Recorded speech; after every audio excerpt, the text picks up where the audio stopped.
What's up, guys? We are back. We got the tenderloin. I'm throwing on some gloves. You know it's getting serious now. Gloving up. Let's make it happen.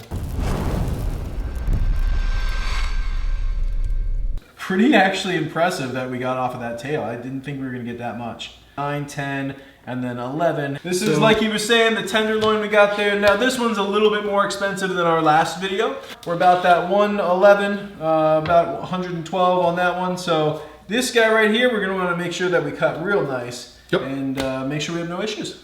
And this one, 6.5 pounds. You can find them bigger, you can find them smaller.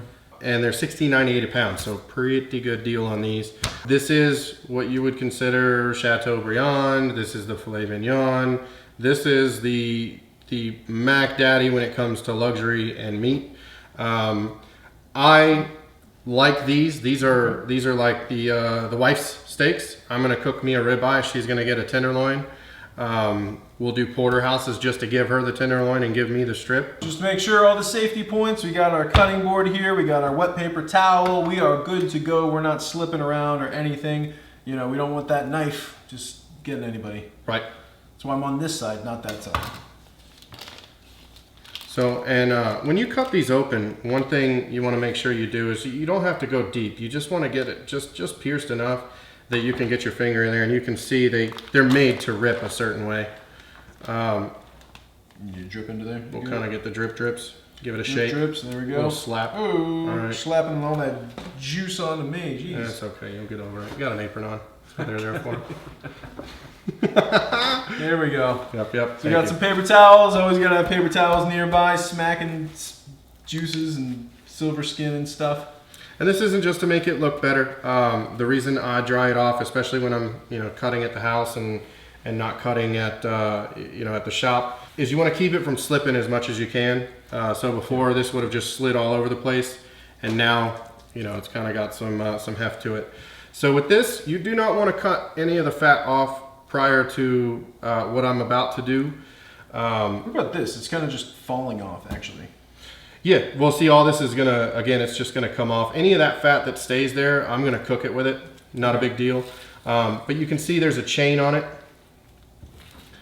and that'll just separate with your hands. So you're gonna see, okay. I'm just gonna kind of get in there a little bit. You can see this is just, again, I'm just ripping and tearing. So can I just rip this side off? Do it. Boom, all the way down there. Yep. Look at that guy.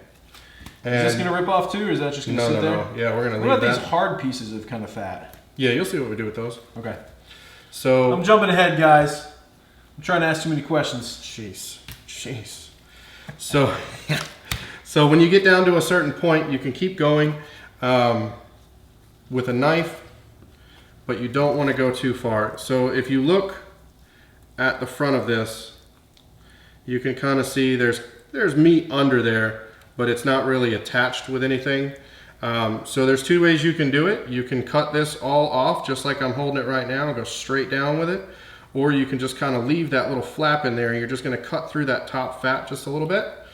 I think you can see me over on the little cam a little bit better. I think we got you right here. So we're just going to keep going until we see meat. And there we've got meat. Right there we've got meat. And again, we're just going to keep going. So you can kind of see it's all the way through down to that meat. Nice line right there. And careful pulling on this one because this one will fall apart. Okay. But you just want to get under there and save as much of that meat as you can. Okay. Kind of snag it right So instead of just ripping it completely off, you want to keep it as part of the other. Got it. Right. And then so this is what you'll hear people call a chain. I call it a snack. So we're going to have that for a snack here in a little bit. All right. I like filming these. We got a lot of snacks going on. A lot of snacks. Meat snacks. And see, you can clean up a little bit of the fat. You don't want to get too much of it. Again, these kind of need help in the flavor department. They're known for being a little bit leaner, unless you're getting something that's upper choice or prime. I've even seen Wagyu, and they look nutty. We'll have one of those eventually on here. But again, you can get some of the bigger fat pieces out. And a lot of that should just peel down, Andrew, if you want to work on that. Yeah. There we go. Perfect. And you know what this is? Some of these are like actually... Well, that's a snack. Is it a snack? Yeah, it's a snack. Uh-oh. Take a snack away. Yeah, this whole piece is snack right here. This is what Just I that get. whole thing This there? is the this is what I get for cutting this piece of meat up. Oh. Okay. So you can leave the silver skin on. I tend to leave it on right after the what would be called the butt of the tenderloin. Don't ask me why it's called the butt. It's not near the butt. It's just called the butt.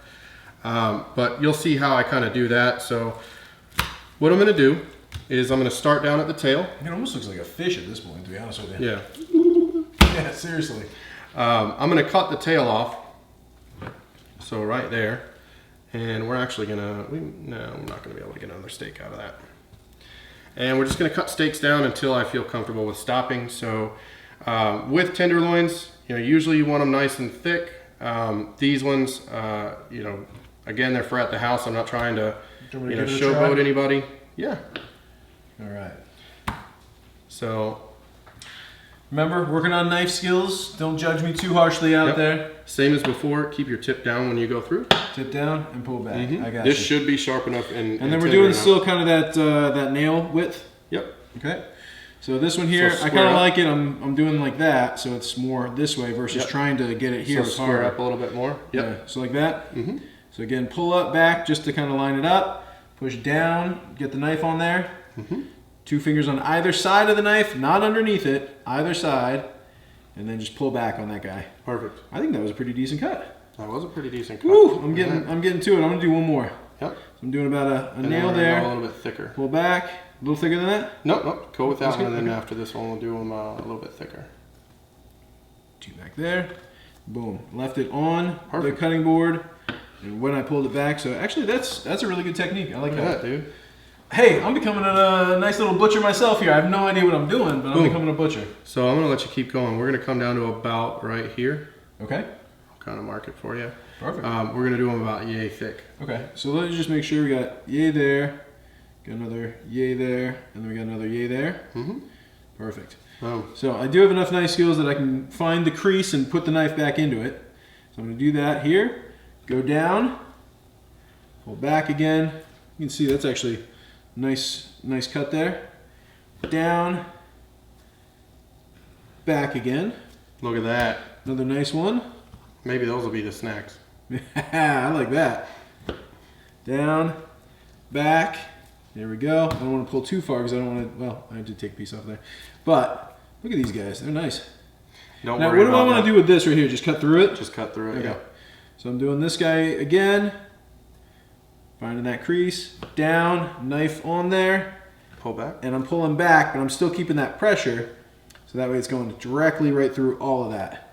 Perfect. Just boom, right through there. Look at that. That is like butter how smooth that cuts.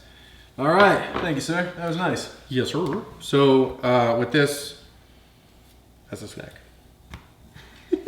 Let's do it. So this is on the bottom. You have a bunch of fat and some gnarliness. I leave that on. You can trim that off, but you end up losing some of the meat. So what I do, I just trim it afterwards, and that's just straight up fat. And so this silver skin on top, that's not going to create any issues. That's going to be all good. No, because at the end of the day, you know, if this was for the meat case or if this was for the restaurant, obviously we would be cutting this off. But we're just going to leave it on. Again, it's going to go in my freezer. It's going to go on my grill. It's going to go in his pan. We're not too worried about just that little bit on the outside.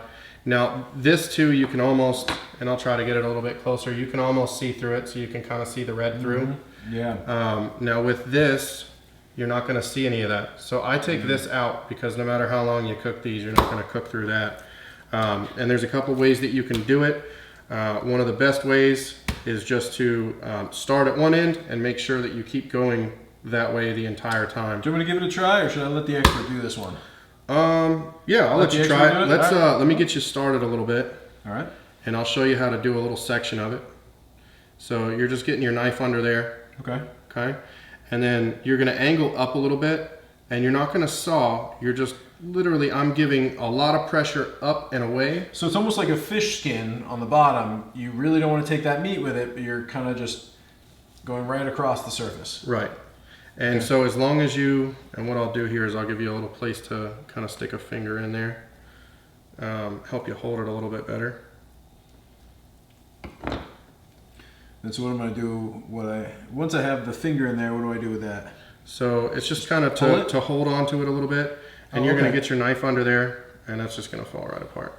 You're going to get your knife under there and just kind of, again, you want to give it pressure. Okay, so not keep too it with much. the same. It's just underneath the skin, kind of pulling up on there. Okay. So let me see if I I can can see do what that. that feels like. So I'm almost. Yep. And then you do want to move the knife a little bit too. There you go. Perfect. See, coming right through. It kind of pulls it through there. Yep. And then now I don't want to come back at myself too hard, of course. Yeah. So I'm just going to go back and cut it across there. Mm-hmm. So I got that one. Let's see if I can do this other one. So when we're here, flip the knife around. You're going to cut this way. So go under. Start under here. Start in the back. Mm-hmm. Okay. So kind of run it up the side. Got it. Yep. Here, I'll get you started real quick. I'm going to try it real quick. You got it? Yeah, let me try it. All right.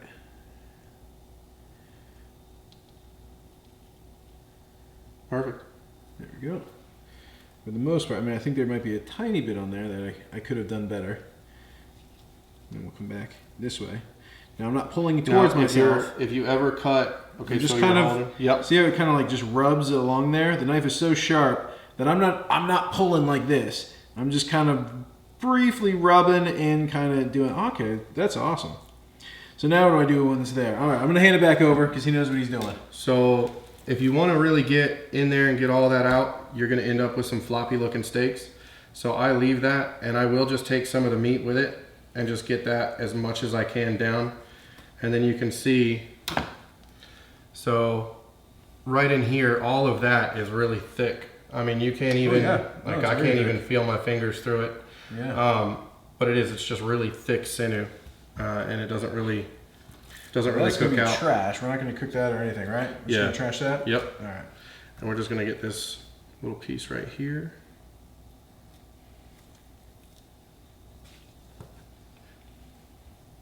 Now, what are we going to do with this stuff? Are we going to break it down some more? Are we going to reduce it? Are we gonna... Yeah, so we're gonna clean that chain up, and we're gonna get some just tenderloin tips out of it. Okay. But this, I'm gonna get all of this fat off. This nose piece right here, you're not really gonna get a nice steak out of, but the rest of this you will. So a good way to cut this now that you've kind of opened it up a little bit is to just roll it. Kind of lay it on its end there, and then you'll just cut nice thick steaks. You don't want to go thin down here in the nose, because you do have a little bit of a flop to some of it, and if you go too thin, that's just going to fall off while you're cooking it. Now, would we ever tie these off, or would these stay just like that? You're not going to have any issues being on the grill just like that? You could absolutely tie these off and then cut the steaks out in between the knot. But I'm okay with just having that little piece hanging around. Okay. If I'm going to do them on the grill, I'm going to tie them, but these are likely going to go in the pan. And so, nice clean steaks. Quite a few of them, actually. Mm-hmm. And then these are the extras, or they're still steaks too, but... Oh, they're still steaks. Yeah, these are just those are brook steaks. There you go. Mm-hmm. And then we still have, don't forget, we have these big pieces over here. We have the tail we're going to clean up, and that section that he just cut off of there.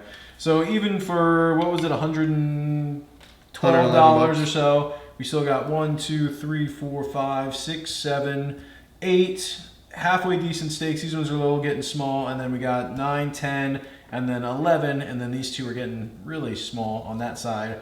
They're not going to be for us. These guys are still probably... So for reference... What would you say, 8 ounces on that still? Oh, yeah. Well, maybe 6 on this one. 6 ounces? 8 on these two. For reference, these two in the supermarket near us, if you go to buy these two steaks right here, you're spending about $15 to $20. Yeah, that's true. If you're looking at something like this, this one alone is just about a $20 steak. So, you got to look at and see, okay, well, if I'm going to do tenderloin, I'm going to buy the whole thing. I'm going to break it down myself. I'm going to save a bunch of money. I'm just going to have to eat all of the cost up front. But you do come out on top. You end up with a couple extra steaks, and the steak tips can be used for just about anything. Yeah, because let's look at it real quick. So we're looking at 20, 30, 40, 50, 60, 70, 80, 90, 100. I mean, this guy's a nice heifer of a one there. Yeah. So we're already at 100 here. Looking at another 20 bucks for these two right here. So we're already at, you know, already above what we paid. Plus we have these extra pieces that are getting out of there. You go to any restaurant, you're getting a 6-ounce fillet right there, or a 6-ounce piece. I don't know if it's that exact cut. Yeah. Talking $23, you know, for them to cook it, to put some butter on there, some other stuff, and get it out to you.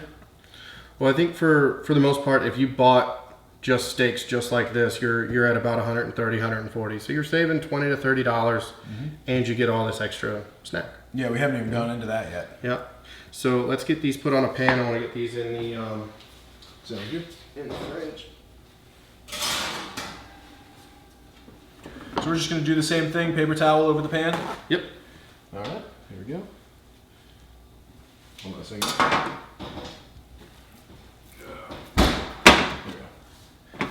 All right, so we're just tossing these on the paper towel, getting them in the fridge, getting some coolness back to them. Now, are we going to do anything with these big pieces, or do we want to leave this for trim? Oh, no, nothing in this is going to go to waste outside of that little bit of fat. No, I got you. I just wasn't sure if it was going on that tray or not, but it sounds like no. Oh, no. So we're going to keep these pieces out. And I mean, there's some pretty good sized chunks here, to be honest with you. Yep. So these, I mean, you can just cut them literally into tips. So I am actually, here you go. If you want to go ahead and start cutting it up, you don't want them too small. You want them nice and hefty. I mean, that's a the good same kind of steak thing tip. I'm doing right now. I'm basically just taking it. I've used my knife on other things before, just not really steaks and stuff. Am I going to take this off? Now, it does kind of have a little bit of a... you can. So take that guy off there. What's the best way? Just kind of get underneath it? Get underneath it A and little saw method? just dig her out. Yep. Okay, now careful with your fingers. Yes. Pop that out.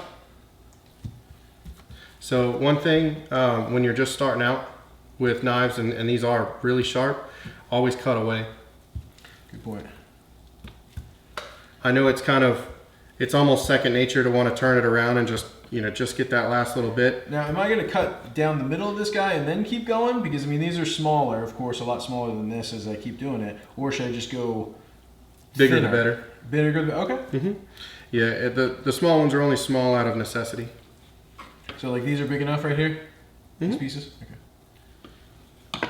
And then so I'm cleaning up the chain. You can see the sinew and crap that's going to come out of it. Now with the chain, you're going to end up with some chewy pieces in it. It's better if you're doing like a stroganoff or something like that, you could throw this in it for sure. But what I would recommend, I'll clean the chain up. Okay. What I recommend though is, what I do with them anyway, is pretty much just fry them up in a pan, and that's what we'll have one night over like rice with some broccoli. You can see you've got all this sinew, and you saw me pull out that string earlier. Yeah. So I'm going to leave most of that in there, and we're just going to cut it. But I am going to cut this little piece off to the side right here. And so what are we cutting these off for? Is it just because of the fat, or, oh no, that's actually like the skin and everything. Yeah. And you see this little piece right here? Yeah. Kind of looks like gum. We're going to try to get that out of here. So the way to do that is to just literally cut it out. And this stuff is so tender it just falls apart. It really does. It cuts really nicely right through. Yep. And you see, kind of isolated it right there. That's all fat. That's fat.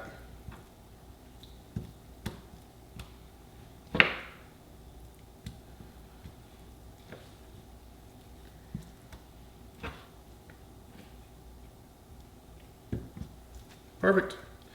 And then, so this piece, we're going to have to do a little bit different. So this is running along where that silver skin was on the last one. You can see this right here. I mean, you see how sharp the knives are, and it doesn't even really want to go through that. Yeah. So it's really, really thick. You don't want to go chewing in that. No. You'll be No, I chewing don't for want a to get while. that off the grill, yeah. No. So, Don't we just kind of yank through that? well, so for the most part, you can. You don't want to yank too hard because this meat's so tender in here that it'll just fall right apart. Okay. But you can start it, so you separate it a little bit, and you can kind of see where this little chunk's going to end right there. Yeah. And then, Just gonna rip that off. cut it just to be safe.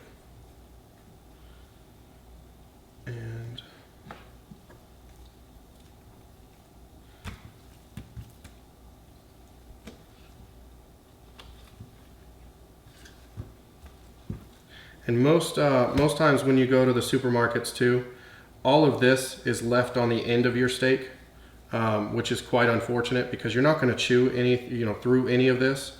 It's going to end up being, that piece that you kind of chew on for a second and then you spit it back out. But they do that because the cost on these, versus what they're selling them for, their margins aren't as large on something like this. And you can see I'm not even going to go through the rest of it here, but a lot of that's all just sinew, gristle, and there may be a little bit of meat in there, but I'm not that worried about all of it. No, not with everything we've gotten off of this so far. And then, we've already gotten $130, $140 worth of steaks off of there. We got this extra meat here, so there's a whole meal for us. We have a lot of things off of this. Quite a bit of meat. And these aren't something, like normally I'll do one of these for Christmas. And if I do one for Christmas, what I'm going to do is basically leave the center of the tenderloin, and I'm going to have like the nose and the tail are going to be, what I'm going to actually cut into steaks. Because normally when you're doing like a Wellington or even doing just a tenderloin roast, that's generally what you're talking about, is you're doing a center Now, is this cut. going back in there too, or no? Oh yeah, snack. That's in there? This That's one? a snack. No, that's more fat and silver skin. Mm-hmm. So, I mean, look at all of this here, which is on the side, just silver skin. This isn't even good for reduction, is it? This isn't even really that kind of fat. Mm-mm. So we're just going to take that, we're going to toss it off to the side here for us. I mean, look at all of this meat that we have. So this is pretty actually impressive that we got off of that tail. I didn't think we were going to get that much. Da, da, da, da.